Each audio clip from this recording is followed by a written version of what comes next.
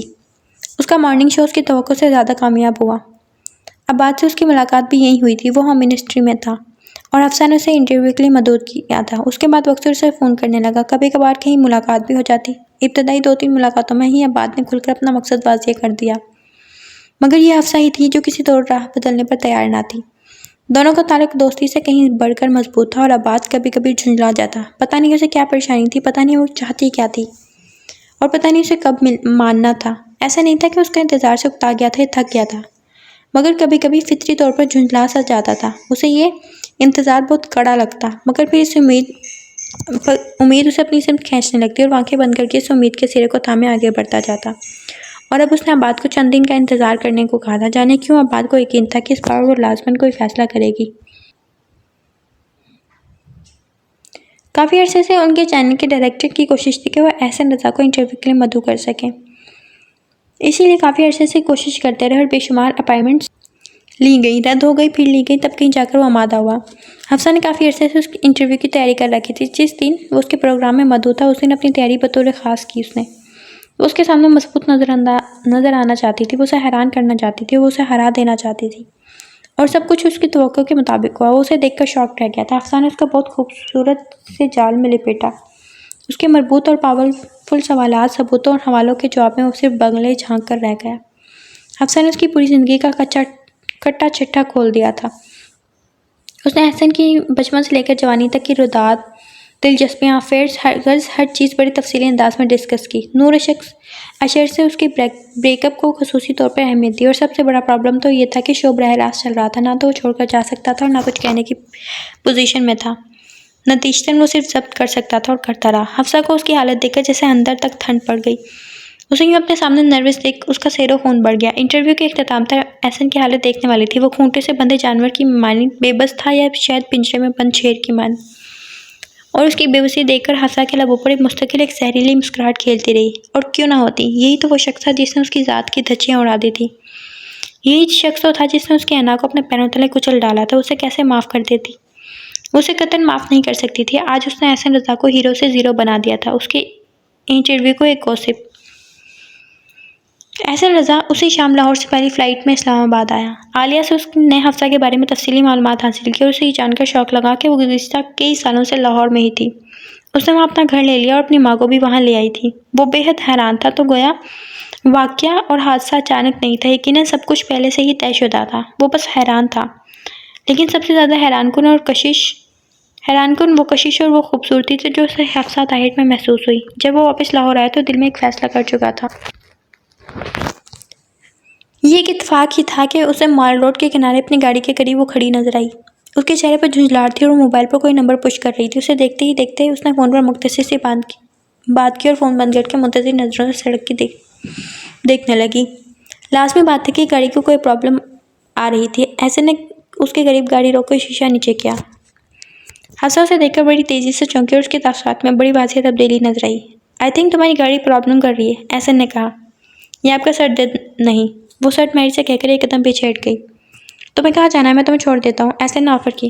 Don't tell me mister احسن، آپ میرے chauffeur نہیں ہیں۔ وہ طنزیہ کہتی ایک قدم پیچھے ہٹ گئی۔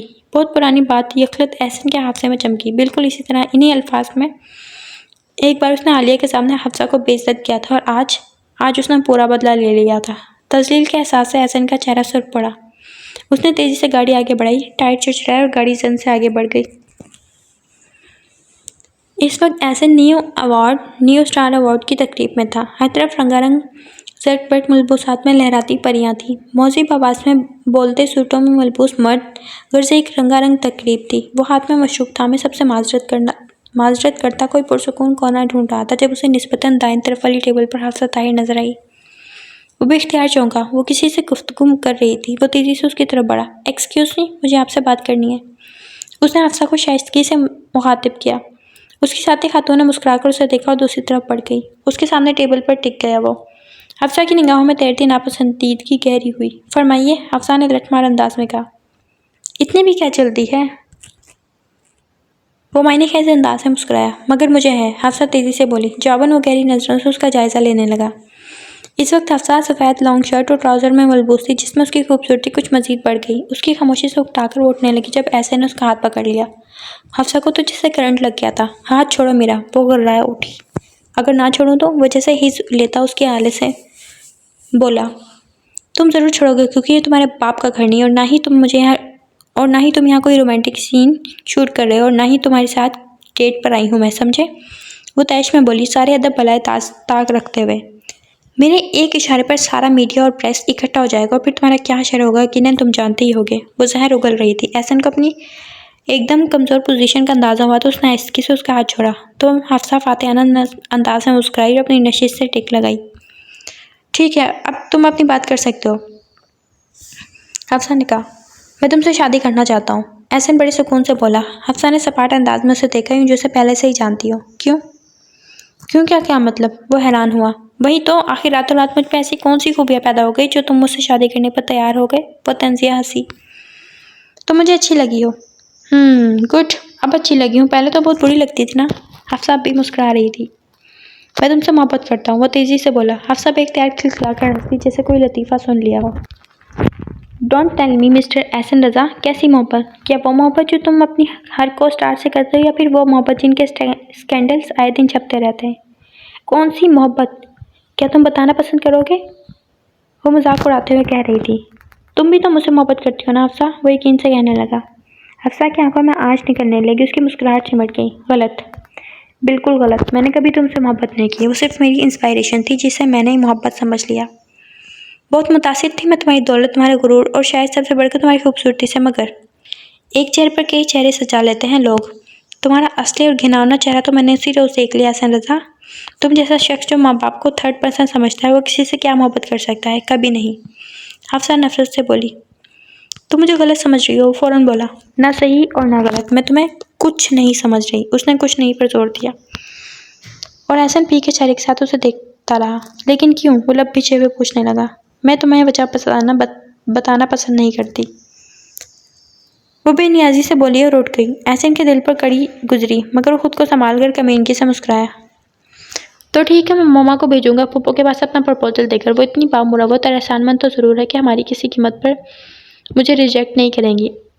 احسن کی بات سن کر وہ پھر بیٹھ گئی۔ اس کے چہرے پر تاثرات اخلاق بہت عجیب ہو گئے۔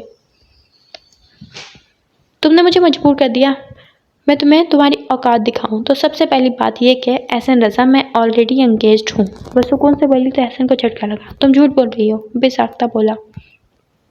تم مت مانو، مجھے فرق نہیں پڑتا۔ حفصہ نے شانے اچکائے۔ کون ہے وہ؟ کیا وہ تمہاری پسند کی شادی ہے؟ وہ بے یقینی سے اسے دیکھتا پوچھنے لگا۔ عباد مصطفیٰ ہے وہ، اور دوسرے سوال کا جواب یہ ہے کہ ہاں اس میں میری پسند شامل ہے، وہ اطمینان سے بولی۔ لیکن احسن رضا کا سارا اطمینان رخصت ہو گیا۔ ایسی کون سی بات ہے اس میں جو مجھ میں نہیں؟ وہ چپتے ہوئے لہجے میں بولا۔ تم میں ایسی کوئی بات ہی نہیں جو اس میں ہے؟ وہ طنزیہ ہنسی۔ کیوں، کیا کمی ہے مجھ میں؟ وہ گرا ہی اٹھا۔ تمہارے پاس ہے ہی کیا؟ صرف اچھی شکل اور دولت، اور بس۔ خود ہی بتاؤ، کچھ ہے تمہارے پاس؟ اور معذرت کے ساتھ میں ان لڑکیوں کی صف سے نکل آئی ہوں جو تمہاری فینس میں شامل تھی۔ کیا تمہارے پاس اچھا کردار ہے؟ نہیں۔ کیا تمہارے پاس تعلیم ہے؟ نہیں۔ آج تم شوبز میں ہو، کتنا کیریئر ہے تمہارا؟ 5 سال یا زیادہ سے زیادہ 10 سال، اور بس۔ اگر میں بات کروں عباد کی تو تمہارا اس سے کوئی مقابلہ ہی نہیں۔ وہ ہوم منسٹری میں ہے، لہٰذا اس کا مستقبل تو 60 سال بعد ختم ہوگا۔ اس کا کردار تم سے کہیں مضبوط اور خوبصورت ہے، اور تعلیم میں تو تم اس کا مقابلہ ہی نہیں کر سکتے۔ ہاں البتہ تمہیں دولت میں کچھ سبقت ضرور حاصل ہے، لیکن احسن رضا دولت کبھی بھی میری ترجیحات میں شامل نہیں رہی۔ مجھے امید ہے کہ تمہاری تسلی ہو گئی ہوگی، اور آئندہ میرے راستے میں آنے کی کوشش مت کرنا، ورنہ مجھے تمہاری یادداشت ٹھیک کرنے میں زیادہ وقت نہیں لگے گا۔ وہ ایک ایک کر کے اس کی ذات کے پرچھے اڑانے لگی۔ احسن رضا فک چہرے کے ساتھ اسے دیکھ رہا تھا، اور حفصہ مستحکم قدموں سے وہاں سے دور ہٹتی چلی گئی۔ وہ ایک مکمل پرسکون اور خوبصورت نیند لے کر اٹھی تو خود کو بہت مطمئن اور تازہ دم محسوس کیا۔ کمبل ایک طرف پھینکتے اس نے سائڈ ٹیبل پر طرف سیل فون اٹھایا۔ عباد کا نمبر جگمگا رہا تھا۔ گڈ مارننگ، وہ مسکرا کر بولی۔